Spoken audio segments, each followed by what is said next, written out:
the first thing that we have to talk about are the power rankings.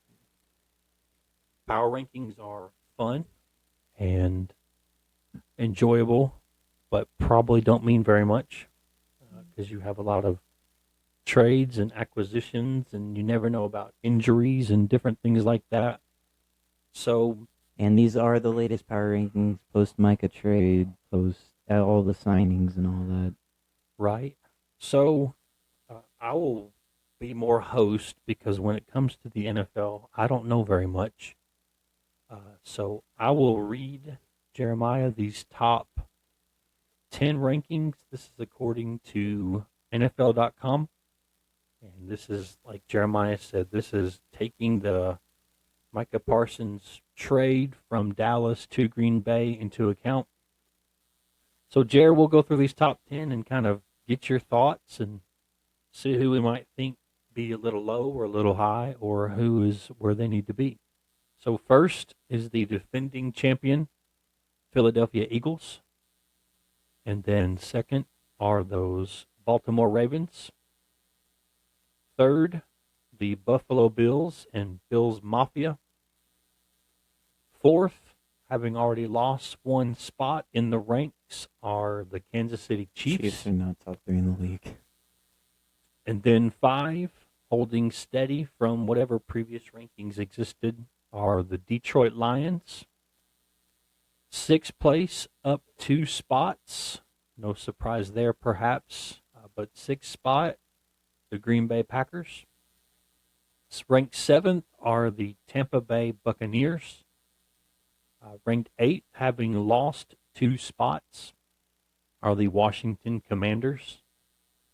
Ninth, interesting here, up two spots, are the Denver Broncos. And then 10th, up two spots, are the Cincinnati Bengals. So and I think last, just for fun, last never gets any Should love. be the Saints. Yeah, it's the Last, Saints. last are the Saints. So last are the Saints. So Jeremiah, based off those top 10 rankings, what do you think? Who's where they need to be? Who's too high? Who's too low? I like this top 10 by, who's the writer here? Eric Edholm. Um, of course, Philadelphia being top one. You're coming off the Super Bowl, didn't really lose too many guys, but then of course Baltimore at second, which makes sense. Buffalo third, coming off last year. My biggest if though is Kansas City at fourth. You know, Rasheed has been suspended the first 6 games, so I just don't know with Patrick Mahomes turning 30. Travis Kelsey's like 34 years old or something like that, and then Patrick Mahomes is now turning 35. Detroit, I understand that one. Injuries is probably the biggest if for that team. Two new coordinators.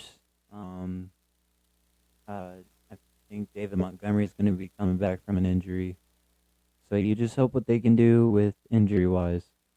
Green Bay at six, of course, with the Micah trade. Don't know how they pulled that off, but good pull by Green Bay with 10 days left of the season. But I don't know if they'll stay sixth because I've been seeing a lot of stuff where Micah has been fighting with back problems recently and is a big if this coming Sunday. Tampa Bay at seven probably makes sense. They were a sneaky team last year. Not a lot of people talked about them late in the playoffs. Eighth being Washington. I like that one. Bringing in Debo was a good pick. And then my biggest if back on the Packers, Matthew Golden out of the draft too. Forgot about that. But with Washington, my biggest if with them is Jaden Daniels. Because what if he has a sophomore slump, kind of like what we saw to C.J. Stroud. Um, Kind of like what we saw with C.J. Stroud last year. C.J. his rookie year was insane. Took his team to the playoffs.